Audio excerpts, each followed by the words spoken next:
En repartant de Beauvais, je me suis arrêtée à Gerberoy, un petit village qui se situe toujours dans le département de l'Oise, à environ 25 km de Beauvais et à 2 pas de la Normandie voisine.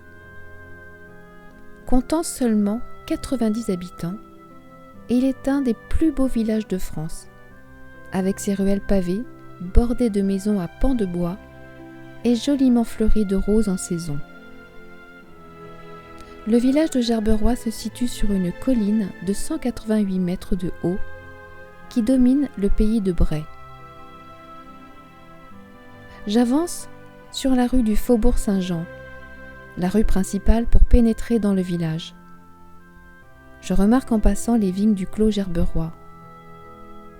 La voie devient la rue du Logis du Roi, et voici les premières jolies maisons de briques et silex ou à pans de bois et torchis. Beaucoup de bâtisses remontent au XVIIe et XVIIIe siècle. Au bout de la rue, on atteint la mairie-musée du village de Gerberoy, bâtie au XVIIIe siècle. À droite, la ruelle Saint-Amand amène doucement vers l'église. Et voici au bout la Maison Bleue, datant de 1691. La Maison Bleue est l'une des plus anciennes maisons de Gerberoy. Sa couleur si particulière provient de feuilles de guède, dites pastel des teinturiers. Mais une autre maison lui est antérieure d'1 an. Sa façade est couverte de faïences, illustrant les anciens corps de métier de la ville.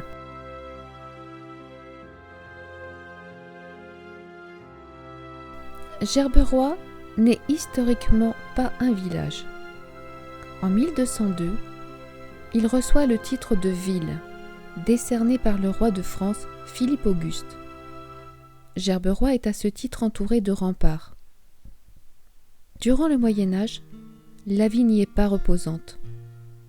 Gerberoy est en réalité une forteresse fréquemment assiégée, gardant la frontière de la France face à la Normandie.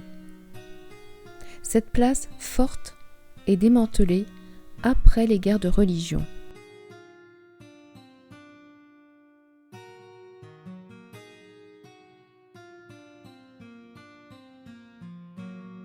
En 1901, le peintre Henri Le Sidaner découvre le village, qui devient sa source principale d'inspiration. Il participe activement à sa restauration et sa mise en valeur. Il demande aux habitants de planter des rosiers devant leur maison. Aujourd'hui, Gerberoy fait partie de l'association Les plus beaux villages de France, le seul du département de l'Oise. Il compte également 2 jardins privés ouverts au public en saison et labellisés Jardins remarquables.